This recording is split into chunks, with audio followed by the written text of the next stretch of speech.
मुसळगाव सिन्नर MIDCतील 40 ते 50 कंपन्यांच्या केमिकल मिश्रित पाण्यामुळे नापीक झालेल्या शेतजमिनीचा मोबदला मिळण्याबाबत आजपासून महाराष्ट्र प्रदूषण नियंत्रण मंडळ नाशिक कार्यालयात विरोधात परिवर्तन कामगार सेना महाराष्ट्र राज्याच्या वतीने बेमुदत साखळी उपोषण सुरू करण्यात आलं।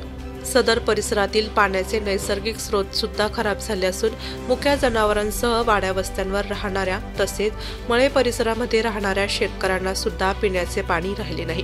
मुसळगाव परिसरातील जवळपास 100 एकर एवढी शेती नापीक झाली असून त्यात कुठल्याही प्रकारचे पीक घेता येणार नाही।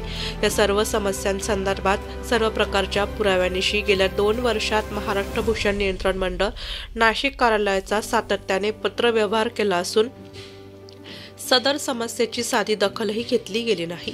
त्यामुळे विविध मागण्यांसाठी परिवर्तन कामगार सेना महाराष्ट्र राज्याचे संस्थापक अध्यक्ष विशाल बदंगे यांच्या नेतृत्वाखाली हे बेमुदत साखळी उपोषण आजपासून सुरू करण्यात आले।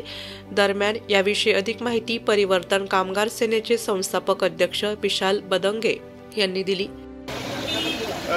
मुसळगाव औद्योगिक क्षेत्रात साधारणपणे 200 ते 250 एकरवरती पसरल्या औद्योगिक वसाहत आहे। त्याच्यामध्ये 30% कंपन्या ह्या केमिकल कंपन्या आहेत आणि साधारणपणे 1985 पासून तर आजपर्यंत त्या कंपन्यांचं केमिकल प्रोडक्ट हे जमिनीत झिरपत गेलं आहे आणि त्या स्टाईल्सच्या आजूबाजूला असणारं जे काही बागायती क्षेत्र आहे ते संपूर्णपणे त्या विहिरींचं पाणी हे नासलेलं आहे आणि जवळपास 50 शेतकऱ्यांच्या उपजीविकेचा प्रश्न निर्माण झालेला आहे। ना ते जनावर पाळू शकतात, ना त्यांना प्यायला पाणी आहे किंवा शेती करू शकतात।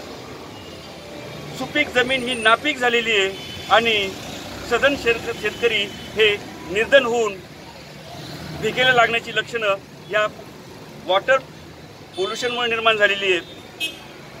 तर आमची शासनास या माध्यमातून अशी विनंती आहे की ह्या ज्या केमिकल कंपन्या आहेत ज्या सगळ्या नियमबाह्य आहेत, सगळ्या नियमांना डावलून त्यांना परवानगी दिली गेली आहे, त्या सगळ्या बंद कराव्यात आणि बंदच कराव्यात। त्याच्या व्यतिरिक्त जेव्हापासून हे सगळं केमिकल पोल्युशन पाण्याचं झालेलं आहे तेव्हापासून जे काही बाधित शेतकरी आहेत 50 शेतकरी 500 एकराचे बाधित हे शेतकरी आहेत त्यांना 1990-95 पासून दर एकरी एक हमखास असं कॉम्पेन्सेशन मिळावं जेणेकरून त्यांच्या उपजीविकेचं काहीतरी साधन होईल।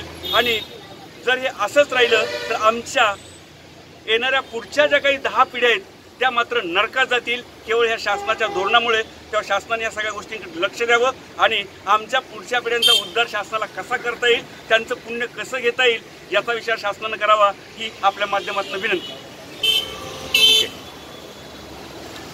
गेल्या 15 ते 20 वर्षापासून मुसळगाव MIDC मधील 30 ते 40 फॅक्टऱ्यांचं जे केमिकलयुक्त पाणी आहे ते जवळपास मुसळगाव MIDCच्या 100 एकर ते 200 एकर परिसरामध्ये पसरून तिथली पूर्ण जमीन नापीक झालेली आहे।